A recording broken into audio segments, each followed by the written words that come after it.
In the early morning darkness of a Texas city, bullets pierced the air. Federal officers fell. One would never return home. The shooter's ammunition told a story the evening news would barely whisper. Carved into the shell casings, 3 letters spoke volumes: anti-ICE. This was not random violence. This was ideology made lethal. But as the sun rose that day, something else happened, something equally disturbing. The full truth began to disappear, buried beneath layers of careful omission, political convenience, and media spin. What follows is the story they hoped Americans would forget. The morning that changed everything. The clock had not yet struck 7 when chaos erupted outside a federal immigration facility in Dallas, Texas. The morning air, still cool and quiet, was shattered by the crack of gunfire. An armed individual had opened fire on immigration and customs enforcement officers as they arrived for their shifts. The scene that unfolded was one of horror and confusion. Federal agents taking cover, calling for backup, trying to save lives even as bullets continued to fly. When the shooting finally stopped, the toll was devastating. 1 officer lay dead.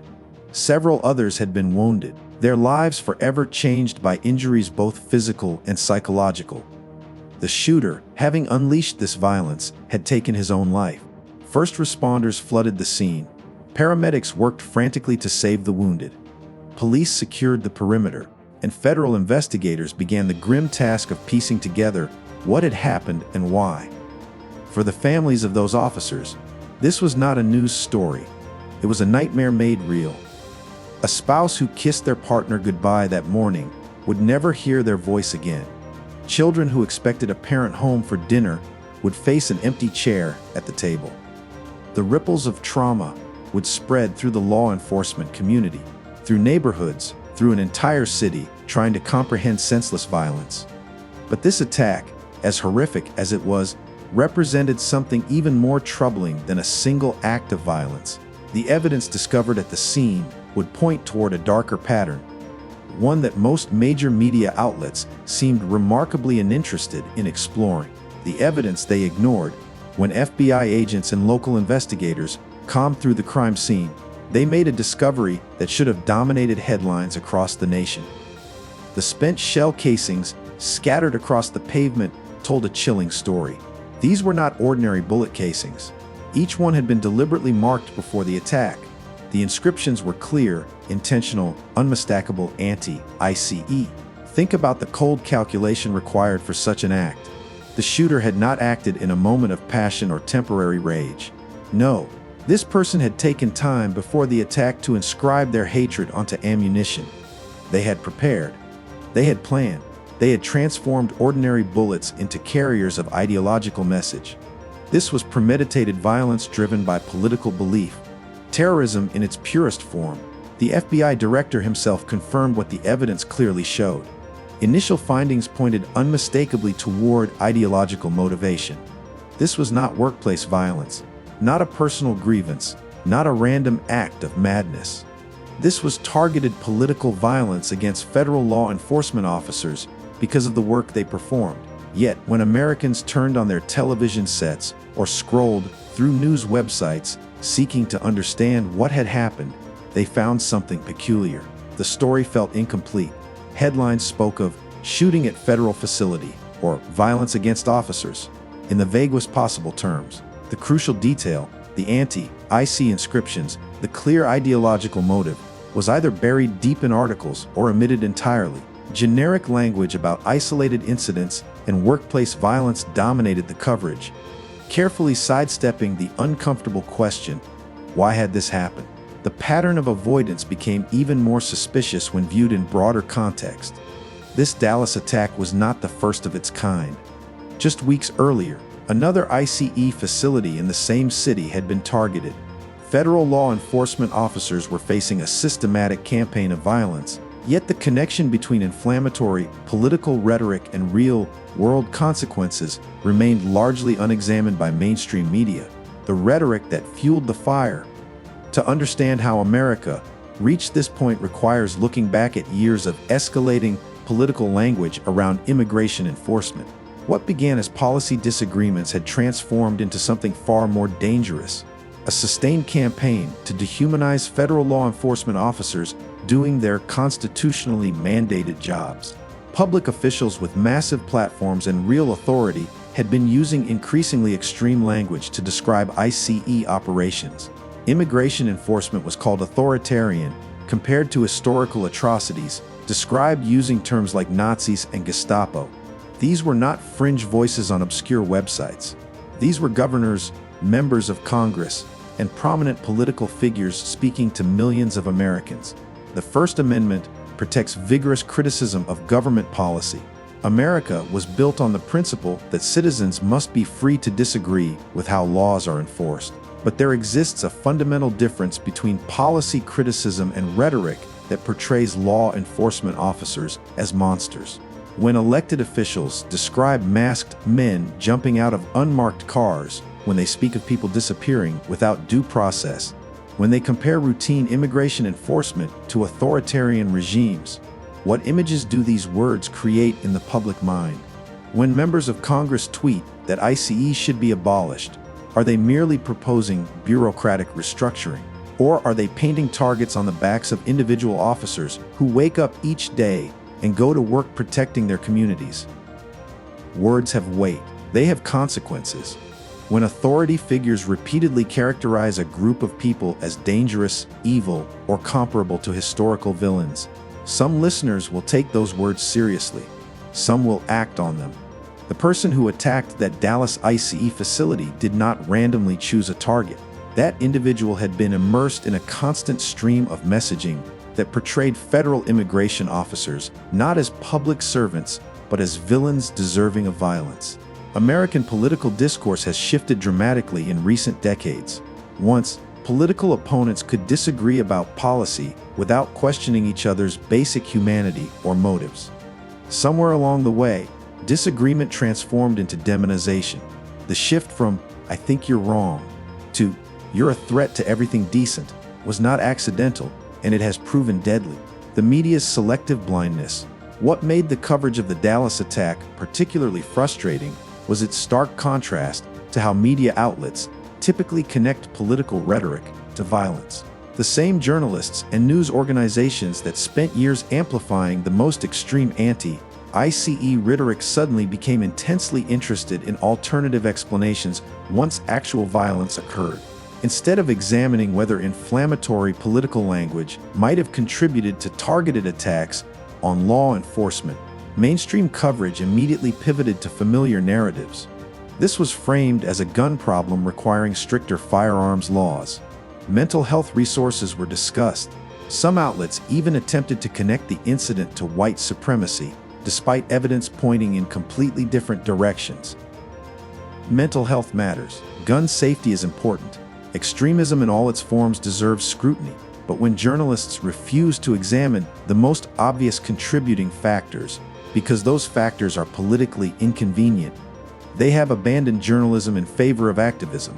The double standard was impossible to ignore. These same media outlets had previously shown no hesitation whatsoever in drawing direct connections between political speech and violence when such connections supported their preferred narratives. The standards for establishing cause and effect seemed to shift dramatically depending on which political side was being examined.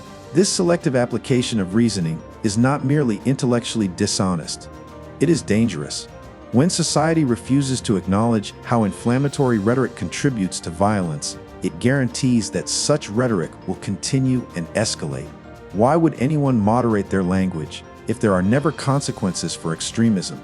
Meanwhile, the law enforcement officers actually dealing with the consequences of this rhetoric, the ones being shot at, the ones whose families worry about them coming home safely, are expected to continue doing their jobs while being portrayed as villains by the very people whose safety they work to protect.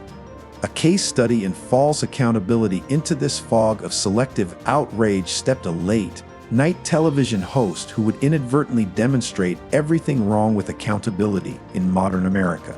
Jimmy Kimmel had recently found himself embroiled in controversy for spreading what could only be described as deliberate misinformation about a separate shooting incident. Without waiting for facts, without conducting even basic research, Kimmel had used his television platform to tell millions of viewers that a particular shooter was connected to a specific political movement. The claim was completely false. The shooter had no connection whatsoever to the group Kimmel had named. This was not a minor slip-up or honest mistake. This was a major media personality using his influential platform to spread demonstrably false information about serious violence, apparently for purely political purposes. When the actual facts emerged and Kimmel's claims were exposed as unfounded, something revealing happened. Or more accurately, something revealing failed to happen. The entertainment industry, which had shown itself perfectly willing to impose severe consequences on others for far less serious offenses, gave Kimmel what amounted to a brief timeout. 5 days. 5 days off the air for deliberately spreading misinformation about violence to millions of viewers. Then he returned, welcomed back as if nothing significant had occurred. The contrast was stark and instructive. Other entertainers had lost entire careers for old tweets or off-hand comments. Comedians had been blacklisted for expressing unpopular political opinions. The industry clearly possessed both the will and the mechanism to impose consequences when it chose to do so. But for Kimmel, 5 days and back to business as usual. The art of the non-apology. When Kimmel returned to television, he had an opportunity to demonstrate genuine accountability. Viewers who had trusted him, who had been misled by his false claims, deserved real acknowledgement of wrongdoing and a sincere apology.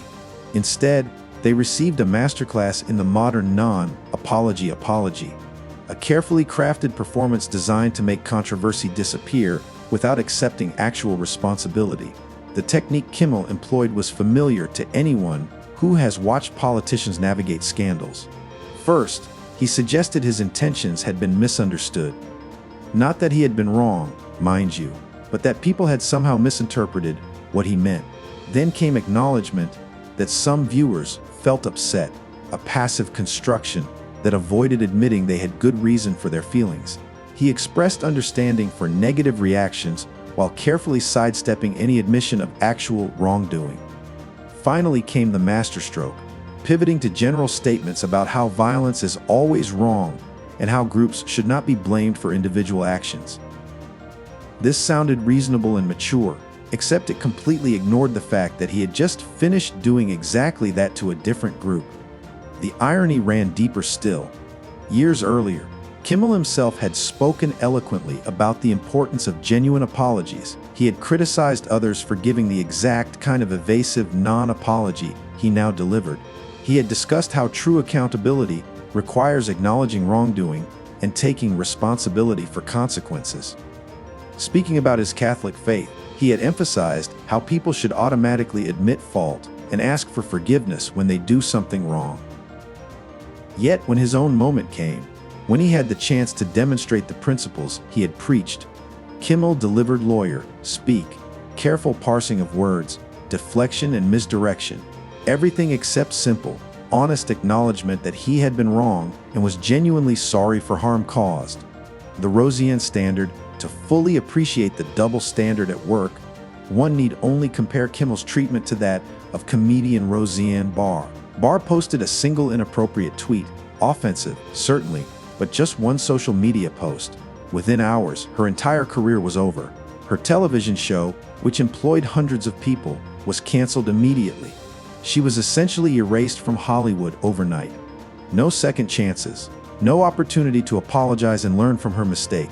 No gradual rehabilitation, just complete professional exile. Kimmel used a much larger platform to spread false information about violence to millions of viewers. This was not a momentary lapse in judgment, but a deliberate attempt to connect a shooter to a political movement that had nothing to do with the incident. His consequence, 5 days off the air. When he returned, his ratings actually increased. The controversy, if anything, helped rather than hurt his career. The question demanded asking why the difference. Is spreading deliberate misinformation about violence somehow less serious than posting an offensive tweet? Are the rules different depending on which political tribe one belongs to? Or has accountability in America become completely dependent on whether those making judgments happen to agree with the target's politics? This was not really about Kimmel or Barr as individuals. It was about a system where rules changed depending on who is being judged and what they believe. It was about a culture where accountability has become just another political weapon rather than a genuine principle. When accountability becomes political, it stops being meaningful. When consequences depend more on team affiliation than actual behavior, the entire concept of justice begins to break down. The threat to free speech, while celebrity drama dominated headlines, something far more dangerous was developing at the state level. In California, politicians were quietly working on legislation that would fundamentally transform how free speech functions on the internet. The proposed laws were breathtaking in their potential for abuse. Social media companies could face fines up to $1 million if user posts could be construed the wrong way by politicians. Read that again, slowly. Under these proposals, if someone posts content online that a politician decides constitutes misinformation or hate speech, the platform hosting that content could face massive financial penalties. The stated goal sounded reasonable enough, stopping genuinely harmful content. But the mechanism revealed authoritarian impulses. Who would determine what counts as misinformation? Who would decide what can be construed the wrong way? The same politicians who spent years calling immigration enforcement authoritarian and Nazi-like. The same people who refused to acknowledge any connection between their inflammatory rhetoric and actual violence against law enforcement officers. These individuals wanted power to determine what Americans are allowed to say online. Consider how this would work in practice. A citizen criticizes a politician's policies. Perhaps their approach to crime seems too lenient, or their economic policies appear to harm working families. Under the proposed laws, if that politician decided such criticism constituted hate speech or misinformation, they could pressure social media companies to remove the posts by threatening million-dollar fines. Would Facebook or YouTube or any platform risk massive financial penalties to protect individual users' rights to criticize politicians? Obviously not. These companies would err on the side of caution, removing anything potentially controversial. And once that precedent was established, where would it end? This was not about safety. This was about silencing dissent. This was about creating a system where only approved opinions could be expressed publicly. Most disturbing was how little attention these proposals received from media outlets that once considered themselves guardians of free speech. Journalists of all people should have been sounding alarm bells about laws that could suppress inconvenient reporting or criticism. Instead, virtual silence from most major news organizations. The reason was obvious: they agreed with the politics of those pushing these laws. But once such powers are created, they do not disappear when different people take office. Tools built to silence political opponents today will still exist tomorrow when political winds shift, ready to be used against anyone who falls out of favor. The pattern revealed, stepping back from individual incidents, reveals a disturbing pattern. Inflammatory rhetoric creates real-world consequences like violence against law enforcement. When those consequences become undeniable, media outlets spin stories to avoid examining their own role in amplifying that rhetoric. When public figures get caught spreading misinformation, they face consequences only if they belong to the wrong political tribe. Meanwhile, the same people most irresponsible with their own speech work to create legal mechanisms, letting them control everyone else's speech. It is a system designed to protect the powerful while silencing everyone else. And it only works if people do not understand how all these pieces fit together. The Dallas ICE attack was not random violence. It was the predictable result of years of rhetoric, portraying law enforcement officers as villains rather than public servants. The evidence was clear. The motives were obvious. But most media outlets chose to focus on everything except the most important contributing factors. Kimmel's apology was not accountability. It was a demonstration of avoiding responsibility while appearing reasonable. The vastly different treatment he received compared to others who faced career-ending consequences for lesser offenses revealed just how arbitrary and political modern standards have become. Proposed laws in states like California would give politicians unprecedented power to control online speech through threats of massive fines against social media platforms. These are not separate issues. They are all part of the same pattern of powerful people avoiding accountability while seeking to control everyone else.